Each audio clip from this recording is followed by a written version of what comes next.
تو شجاعت ایک ہوتی ہے چھپی ہوئی، ایک ہوتی ہے ظاہر و باہر. تو حضرت علی رضی اللہ تعالیٰ عنہ میں وہ شجاعت صرف چھپی ہوئی نہیں، ظاہر و باہر شجاعت، نمایاں شجاعت، وہ شجاعت جو بدر میں ظاہر ہو رہی ہے. جبکہ شیبہ ابن ربیعہ وہ بھی حضرت علی کے ہاتھوں واصل جہنم ہوا، اور ولید ابن عتبہ ابن ربیعہ چچا بھتیجے دونوں جو ہے حضرت علی کے ہاتھوں واصل جہنم ہو رہے ہیں.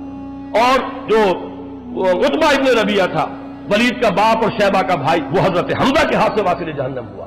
پہلا مقابلہ ہوا، اس میں حضرت علی نمایاں ہے. جنگ احزاب ہے، اس میں حضرت علی نمایاں ہے.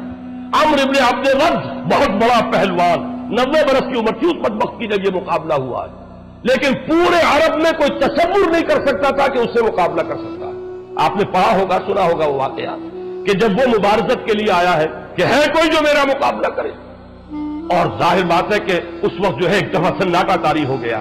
حضرت علی آگے بڑھے کہ میں مقابلہ کروں گا. وہ ہنسا، تم میرا مقابلہ کرنے آئے ہو؟ نام کیا ہے؟ وہ جو بھی استہزاء کا انداز ہوتا ہے.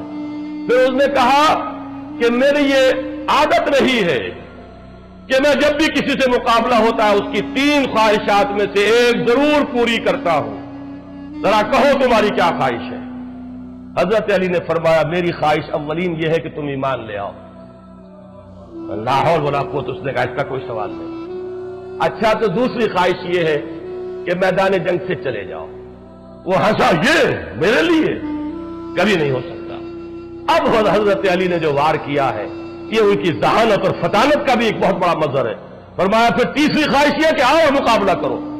اس پر وہ بہت چکا رہ گیا کہ میں نہیں سمجھتا تھا کہ روئے زمین پر کوئی شخص یہ خواہش بھی لے کر میرے سامنے آ سکتا. اور ایک وار میں ختم ہوا حضرت علی کے رضی اللہ تعالیٰ. عمرو ابن عبد ود. اسی طرح خندق کا معاملہ، قموس کا قلعہ سب سے زیادہ سخت تھا. کچھ اور جو گڑھیاں تھی فتح ہو گئی تھی، وہ تھا جو اڑا ہوا تھا، وہ حضرت علی رضی اللہ تعالیٰ عنہ کے ہاتھوں اللہ نے فتح کرایا. تو یہ ظاہر و باہر شجاعت، وہ قواعد عملیہ حضرت علی رضی اللہ تعالیٰ عنہ کے وہ بھی ہیں. دوسری طرف حضرت علی شعر و ادب میں اونچا مقام رکھتے ہیں، فصاحت و بلاغت کی معراج پر ہے. یقیناً افصح العرب ہے محمد صلی اللہ علیہ وسلم. حضور کا اپنا قول ہے انا افصح العرب، لیکن یہ کہ حضور کے بعد فصاحت و بلاغت، خطابت، شاعری، اس میں صحابہ کرام میں ظاہر بات ہے حضرت علی کے آس پاس آنے والا کوئی نہیں. یہ بات اپنی جگہ پر ہے، ہم تسلیم کرتے ہیں. تو اچھی طرح سمجھ لیجئے. اسی طریقے سے آپ کے علم میں ہونا چاہیے کہ عربی گرامر کے موجد حضرت علی ہیں. پھر یہ کہ پورے خلافت راشدہ میں سارے سیکریٹریٹ کو آرگنائز کرنے والے حضرت علی ہیں. یعنی ذرا آپ اندازہ کیجئے، ایک شخص مرد میدان ہے، اس کی شجاعت وہ صرف پوٹینشل شجاعت نہیں بلکہ واقعی ظاہر و باہر شجاعت. اس کے میں نے چند نمونے آپ کو بتائے. مجھے واقعات کی تفصیل میں جانے کی ضرورت نہیں ہے کہ یہ ساری چیزیں معلوم ہیں، لوگوں کے علم میں ہے. دوسری طرف اس کے اندر ادب ہے. ان کے اشعار پڑھیے، آج بھی انسان وجد میں آتا ہے. کتنے حکیمانہ اشعار، کتنی بے ساختگی ہے. میں نے کئی مرتبہ آپ کو اشعار سنائے. یغوص البحر من طلب العالی ومن طلب العلا سیر الليالي ومن طلب العلا من غیر قد اضاع العمر فی طلب المحال. جو کوئی بھی موتی چاہتا ہے، موتی حاصل کرنا چاہتا ہے، اسے تو سمندر میں غوطہ لگانا ہی پڑتا ہے. جو کوئی اونچا مقام حاصل کرنا چاہتا ہے زندگی میں، اسے راتوں کو جاگنا ہی پڑتا ہے. جو کوئی بلندی بھی چاہے اور محنت بھی نہ چاہے، وہ اپنی عمر کو ضائع کر بیٹھتا ہے ایک محال شے کی طلب میں. اندازہ کیجیے.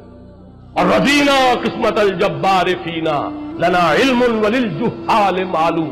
اس میں فلو دیکھیے، اس کا ردم دیکھیے. ہم راضی ہیں اللہ تعالیٰ کی تقسیم پر جو اس نے ہمارے بارے میں کی ہے.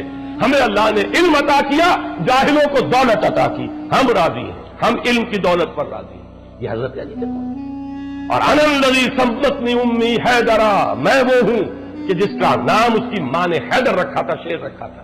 اس حوالے سے سمجھ لیجئے اصل میں والدین کا رکھا ہوا نام حضرت علی کا اسد تھا، شیر، اور یہی حیدر کے معنی عربی زبان میں.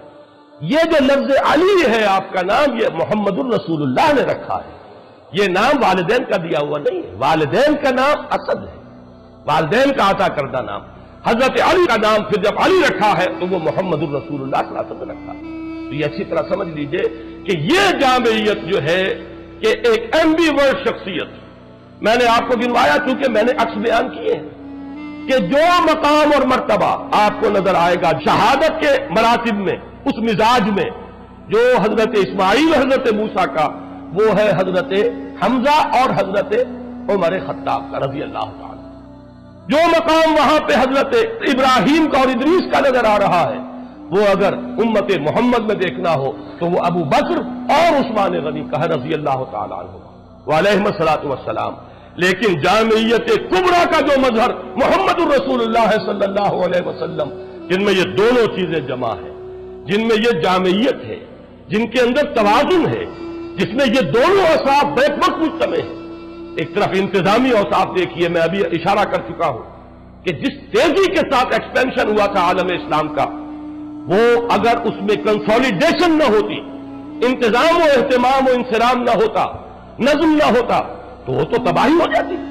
اتنی تیزی سے ایکسپینشن حضرت عمر فاروق کے زمانے میں رضی اللہ تعالیٰ عنہ، ذرا فتوحات کا اندازہ تو کیجیے کہ ملک کے ملک آ رہے ہیں اور بڑے وسیع علاقے آ رہے ہیں، بڑی آبادیاں ہیں وہاں، بڑے وسائل و ذرائع ہیں، وہ جس کو فرٹائل کریسنٹ کہا جاتا ہے عالم عرب کا، وہ پورا کا پورا فتح ہو چکا ہے۔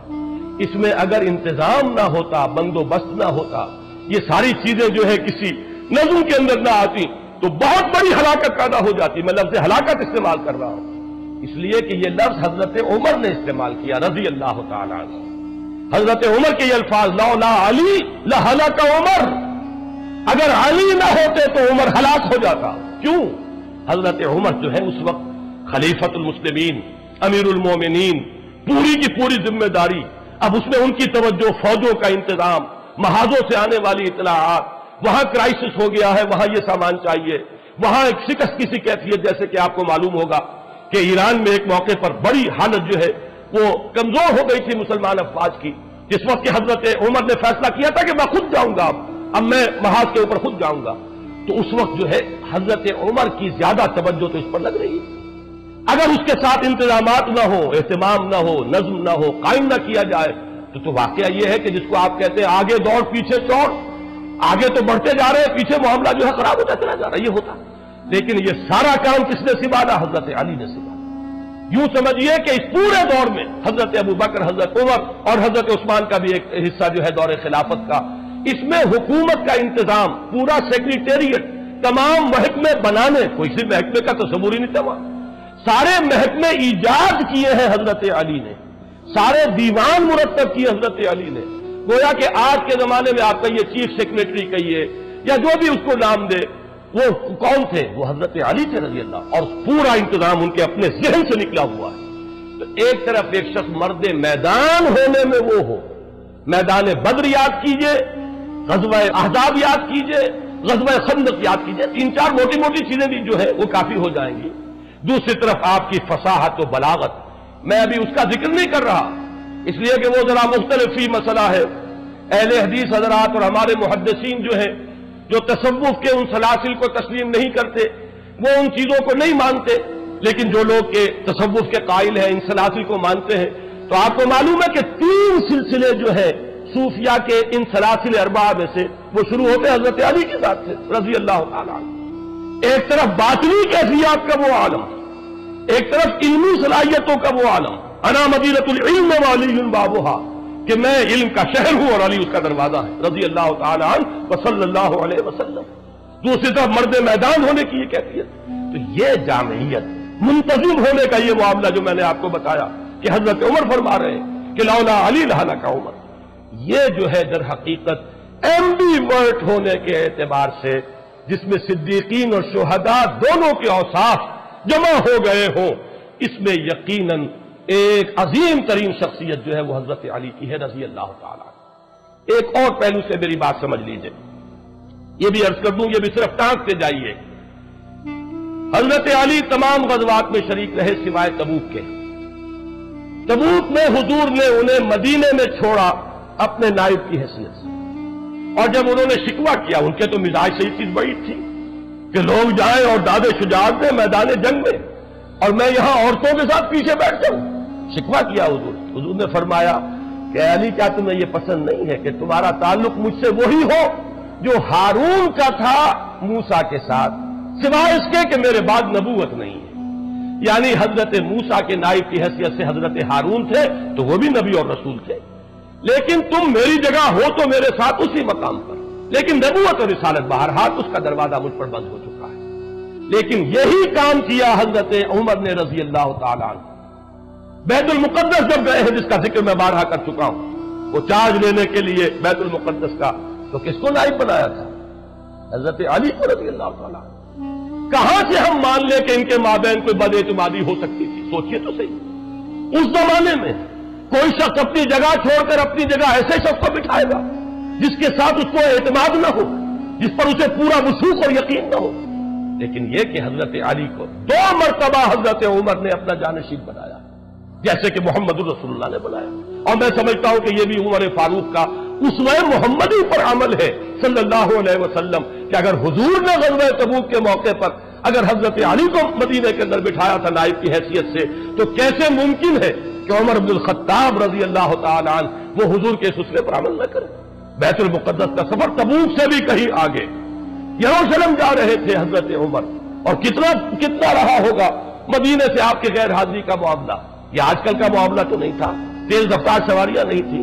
اس عرصے میں تو اگر کسی کے دل میں کوئی اور بات ہوتی تو اس کے لیے پورا موقع تھا کہ تختہ الٹ دیتا، لیکن نہیں، معاذ اللہ، یہ سب ہم ان کہانیوں کو ماننے کے لیے تیار نہیں، ہم ان چیزوں کو تسلیم کرنے کو تیار نہیں۔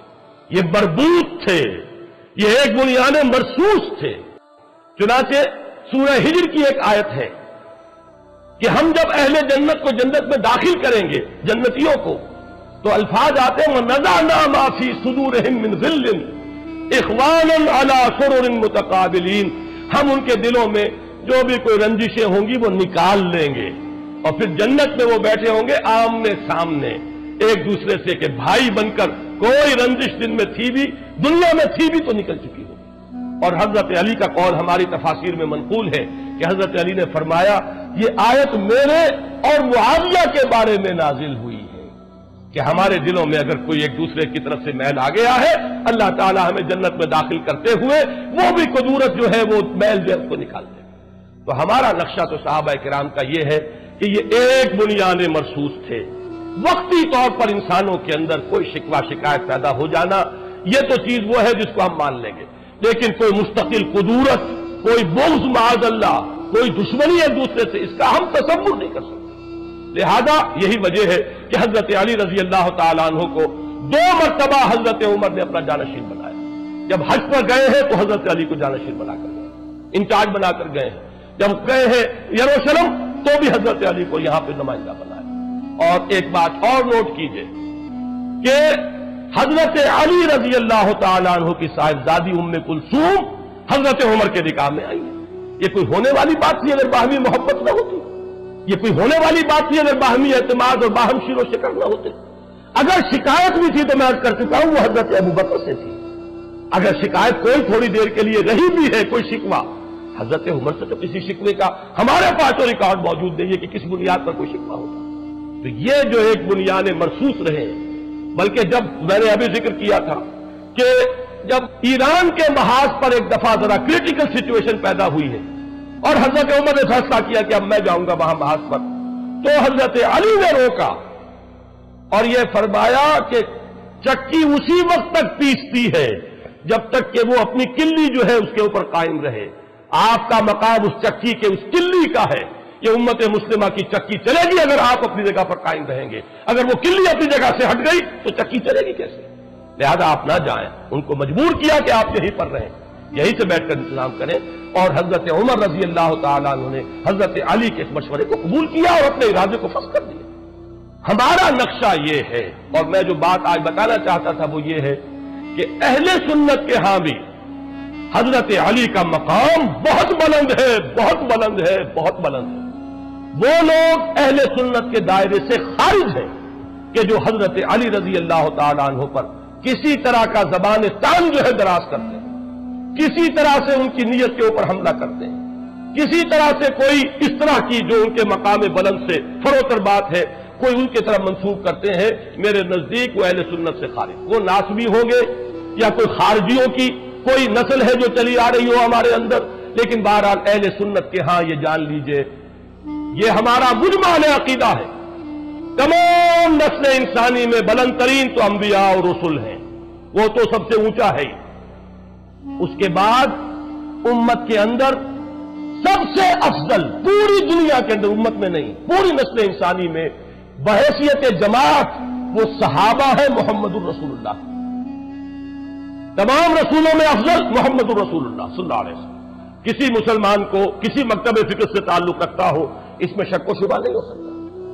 اور پھر غیر نبی جتنی بھی نسل آدم ہے، از آدم تا ایدم، بلکہ تا قیام قیامت، اس میں افضل ترین بحیثیت مجموعی وہ صحابہ ہے محمد الرسول اللہ۔ ان صحابہ میں چوٹی پر ہے یہ چار افراد، ان میں ہمارے نزدیک ترتیب فضیلت ترتیب خلافت کے ساتھ ہے۔ افضل حضرت ابو بکر، نمبر 2 حضرت عمر، نمبر 3 حضرت عثمان، نمبر 4 حضرت علی۔ لیکن گویا کہ بقیہ تمام صحابہ سے تو افضل ہم مانتے ہیں حضرت علی کو۔ اب اگر کوئی شخص حضرت علی کی سیرت کو داغدار کر دے، آپ سوچئے تو نتیجہ کہاں گیا؟ بقیہ تمام صحابہ سے تو افضل ہے سب کے نزدیک۔ اگر ایکسیپشن ہوتی ہے اہل سنت کے نزدیک تو 3 ہی فرد رہ گئے نا، حضرت ابو بکر، حضرت عمر، حضرت عثمان۔ بقیہ تمام صحابہ سے، تمام صلحاء امت سے، تمام اولیاء اللہ سے، تمام ائمہ دین سے، تمام محدثین سے، تمام فقہاء سے افضل ترین کون ہے؟ حضرت علی۔ لہذا زبان کو بہت سوچ سمجھ کر کھولنا چاہیے۔ یہاں جو ہے اس جناب میں کوئی گستاخی، وہ در حقیقت اپنے ایمان کو خطرے میں ڈالنے کے مترادف ہے۔ اور جو لوگ بھی یہ کوئی کرتے ہیں جرأت یا ہمت، میں بار بار یہ کہہ رہا ہوں کہ میرے نزدیک وہ اہل سنت کے زمرے سے خارج ہے۔ ایک بات آپ اچھی طرح سمجھ لیجیے البتہ، اور وہ یہ ہے کہ صحابہ کرام کی 3 نسلیں ذہن میں رکھیے۔ عام طور پر ہمارے ہاں 2 الفاظ استعمال ہوتے ہیں، کبار صحابہ، صغار صحابہ۔ کبار صحابہ بڑی عمر کے صحابہ، صغار صحابہ چھوٹی عمر کے، حضرت حسن، حضرت حسین۔ یہ حضور کی زندگی میں 5 سال 7 سال یہی عمریں تھی نا۔ حضرت عبداللہ ابن زبیر 8 سال 9 سال، یہ نسل ہے، انہیں ہم کہتے ہیں صغار صحابہ۔ صحابی تو ہے، حضور کی گود میں پلے ہیں، حضور کے شانہ مبارک پر بیٹھے ہیں، حضور کی حیات طیبہ میں ہیں، موجود ہیں، صحبت سے فیض یاب ہوئے، صحابی تو ہے۔ لیکن یہ کہ صغار صحابہ کے بارے صحابہ، میں ذرا آج بات کو واضح کرنے کے لیے ایک درمیانی نسل کی طرف بھی اشارہ کر رہا ہوں۔ یہ 3 نسلوں میں سمجھیے۔ صحابہ کرام کی ایک نسل وہ ہے جو حضور صلی اللہ علیہ وسلم کے تقریباً ہم عمر ہے، 5 سال ادھر یا 5 سال ادھر، 10 سال کے چھوٹ بڑائی، 12 سال 13 سال، اتنا فرق ہوتا ہے، دوستوں میں بھی ہوتا ہے، احباب میں بھی ہوتا ہے، ساتھیوں میں بھی ہوتا ہے۔ ایک نسل وہ ہے۔ ایک نسل وہ ہے کہ جو اس سے نیچے ہے، جس کا کہ حضور سے عمر کا فرق جو ہے 30 سال 35 سال کا۔ ایک تیسری عمر وہ ہے، تیسری نسل وہ ہے جس کا عمر کے اعتبار سے حضور سے فصل جو ہے وہ 52 سال 55 سال کا ہے۔ نوٹ کر رہے ہیں آپ میری بات کو؟ 3 نسلیں ہو گئی کہ نہیں؟ عام طور پر ایک نسل بھی آج کل سمجھی جاتی ہے، 20 برس جو ہے اس کے اندر نسل بیتتی ہے۔ آپ اگر اپنی 4 پیڑھیاں گنیں گے تو وہ تقریباً 80 یا 100 برس کے اندر 4 پیڑھیاں جو ہے 4 نسلیں گزر جاتی ہیں۔ یہی طرح تصور رکھیے۔ اب ان 3 نسلوں میں سے نوٹ کیجئے گا، حضرت ابو بکر، حضرت عمر، حضرت حمزہ، حضرت عثمان، حضرت طلحہ، حضرت زبیر، حضرت عبد الرحمن ابن عوف، یہ کون ہیں؟ یہ اس پہلی نسل کے۔ حضرت ابو بکر 2.5 سال چھوٹے، حضرت عثمان 4 سال چھوٹے، حضرت عمر 13 سال چھوٹے، حضرت حمزہ بالکل ہم عمر۔ بعض صحابہ حضور سے عمر میں زیادہ بھی تھے، حضرت عثمان ابن مظعون رضی اللہ تعالیٰ حضور سے عمر میں کچھ بڑے بھی۔ یہ ہے حضور کے تقریباً ساتھ کے لوگ، ان کو کہیں گے اعوان و انصار، ان کو کہیں گے ساتھی، ان کو کہیں گے دوست۔ اگلی نسل جو ہے وہ کون سی ہے؟ جو 30-40 سال کا فرق رکھتی ہے۔ حضرت علی کا تعلق اس نسل سے، حضرت علی حضور سے 30 برس چھوٹے ہیں۔ وہ نسل جو ہے اس میں کون ہے؟ حضرت علی ہے، حضرت فاطمہ ہے، حضرت عائشہ ہے، حضرت مصعب بن عمیر ہیں، حضرت خباب بن الارت ہیں، یہ وہ نسل ہے. یہ وہ نسل ہے کہ جو حضور کے زمانے میں جو مکی دور ہے اس میں یہ نوجوان تھے، بلکہ ابھی کہنا چاہیے کہ ابھی نوجوانی کی بھی ابتدائی سٹیجز میں تھے. یہ وہ لوگ ہیں. یہی وجہ ہے کہ ان کا کوئی کارنامہ آپ کو مکی دور میں کیسے نظر آئے گا؟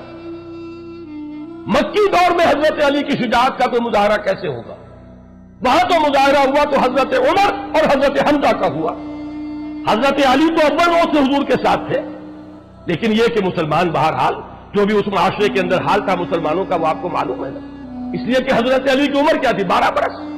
جب ایمان لائے ہیں حضور پر، ویسے تو یہ کہ ایمان لانے کا کیا ہے، وہ تو حضور کی گود میں تو پل رہے ہیں، وہی تو پرورش پا رہے ہیں. آپ کو معلوم ہونا چاہیے کہ حضور ہی کے گھر میں رہتے تھے حضرت علی، حضور کے زیر کفالت تھے. لہذا ایک اعتبار سے تو بلند ترین شرف ہو گیا کہ ابتدا سے جس شخصیت کی تربیت میں پہلے دن سے جس کو عمل دخل حاصل ہے محمد الرسول اللہ کو، وہ تو حضرت علی ہے رضی اللہ تعالیٰ عنہ. یہ اپنی جگہ ایک مقام ہے، ایک فضیلت ہے جو حاصل ہو گیا. لیکن یہ ہے کہ حضرت عمر کا معاملہ، حضرت حمزہ کا معاملہ، حضرت عبد الرحمن بن عوف کا معاملہ، یہ وہ لوگ ہیں کہ جو در حقیقت عمر کے اعتبار سے اس وقت حضور صلی اللہ علیہ وسلم کے عمر کے آس پاس تھے. وہ تھے آوان و انصار، وہ تھے اس وقت کے مددگار. حضرت علی گھر کے فرد ہیں.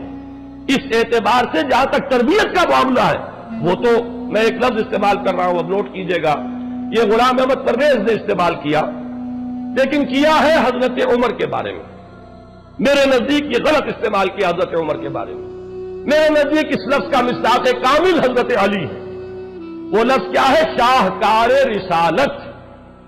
شاہکار رسالت اگر ہے تو حضرت علی، اس لیے کہ جس کی تربیت میں اول روز سے محمد الرسول اللہ صلی اللہ علیہ وسلم کا حصہ ہے، جو حضور کی گود میں پلا بڑھا ہے. جب حضور پر وحی کا آغاز ہوا تو 10 سال کی عمر ہے، اور جب حضور کو تبلیغ کا حکم ہوا ہے، یہ فرق رکھیے گا ذہن میں، 3 سال کا فرق ہے. عام طور پر خیال یہ ہے پہلی وحی آئی ہے اس وقت سے لے کر، اور جب کہ سورہ مدثر کی آیات نازل ہوئی جن میں تبلیغ کا حکم ہے، عام خیال یہ ہے کہ 3 برس کا فرق ہے. یہی وجہ ہے کہ جب حکم ہو گیا ہے کہ اب آپ یا ایھا المدثر قم فانذر، اب کھڑے ہو کر اپنی تبلیغ کا آغاز فرما دیجئے، یہاں سے کہا جاتا ہے حضور کی رسالت کا آغاز ہوا. اور جب پہلی آیات اتری تھی اقرا بسم ربک الذی خلق، وہاں سے یہ کہا جاتا ہے کہ حضور کی نبوت کا ظہور ہوا. تو اسی لیے یہ کہا جاتا ہے کہ 13 برس کی عمر میں ایمان لائے. اس لیے کہ اگرچہ آغاز وحی سے وہ تو اگر کہا جائے تو 10 برس عمر ہے، لیکن جب تبلیغ کا حکم ہو رہا ہے تو اس وقت حضرت علی کی عمر 13 برس ہے. تو 13 برس کی عمر میں ایمان لائے حضرت علی، اور پھر ساتھ رہے، گھر میں ہے. تو فیض یاب سب سے زیادہ کون ہو رہا ہے محمد الرسول اللہ کی صحبت سے؟ وہ تو حضرت علی ہے. دن رات کے ساتھی ہے، ایک طرح کے خادم ہے، گھر میں رہنے والے عزیز ہیں، اپنے ایک چھوٹے عزیز کی حیثیت سے گھر میں حضور صلی اللہ علیہ وسلم کے ہاں ان کی رہائش ہے. اس اعتبار سے شاہکار رسالت، شاہکار نبوت، اس لفظ کا اطلاق اگر ہوتا ہے بتمام و کمال تو وہ حضرت علی کی ذات پر، اس لیے کہ تربیت محمدی کا شاہکار حضرت علی. البتہ یہ ضرور ہے کہ مکی دور میں آپ کی عمر چھوٹی تھی. اس میں 2-3 واقعات تو نمایاں ہمیں آتے ہیں سامنے کہ حضرت علی رضی اللہ تعالیٰ عنہ نے کھڑے ہو کر کہا تھا جب پہلی مرتبہ یہ حکم آیا کہ انذر عشیرتک الاقربین، اے نبی ذرا اپنے قریبی رشتہ داروں کو خبردار کیجئے، ان تک دعوت پہنچائیے. تو 2 مرتبہ کھانے کا اہتمام کروایا اور حضرت علی ہی کو حکم دیا اہتمام کرو. 13, 14, 15 برس کا نوجوان جو ہے گھر کے اندر رہتا ہے، ظاہر بات ہے وہی بندوبست کرے گا، وہی جانوروں کو ذبح کروائے گا، وہی اہتمام کرے گا، کھانا پکوائے گا. سارے بنی ہاشم جمع ہو گئے ہیں. پہلی مرتبہ جمع ہوئے، حضور نے جب اپنی بات پیش کی تو سب لوگ ہنسنے لگے اور اٹھ کے چلے گئے، کسی نے جواب ہی نہیں دیا. دوسری مرتبہ پھر کیا، پھر دعوت کھلائی. اب میں یہ کہا کرتا ہوں کہ کچھ لوگوں کو شرم آ گئی ہوگی کہ 2 مرتبہ کھانا کھایا ہے تو اب کچھ تو ان کی بات سن لیں. تو آپ نے کھڑے ہو کر جب دعوت پیش کی، سن تو انہوں نے لی، لیکن یہ ہے کہ اس کے بعد سانپ سون گیا سب کو. بنو ہاشم ہے یہ سب، ان میں جان لیجئے، نہ حضرت ابو بکر بنی ہاشم میں سے ہے، نہ حضرت عمر یہ بنو ہاشم میں سے نہیں ہے. حضرت حمزہ بھی ہو گیا، وہ بنو ہاشم میں سے تھے لیکن ان کی توجہ ہی نہیں، غور ہی نہیں کیا ہوگا انہوں نے، وہ 6 سال جا کر ایمان لائیں گے. لیکن یہ کہ بنو ہاشم کا پورا خاندان جمع ہے،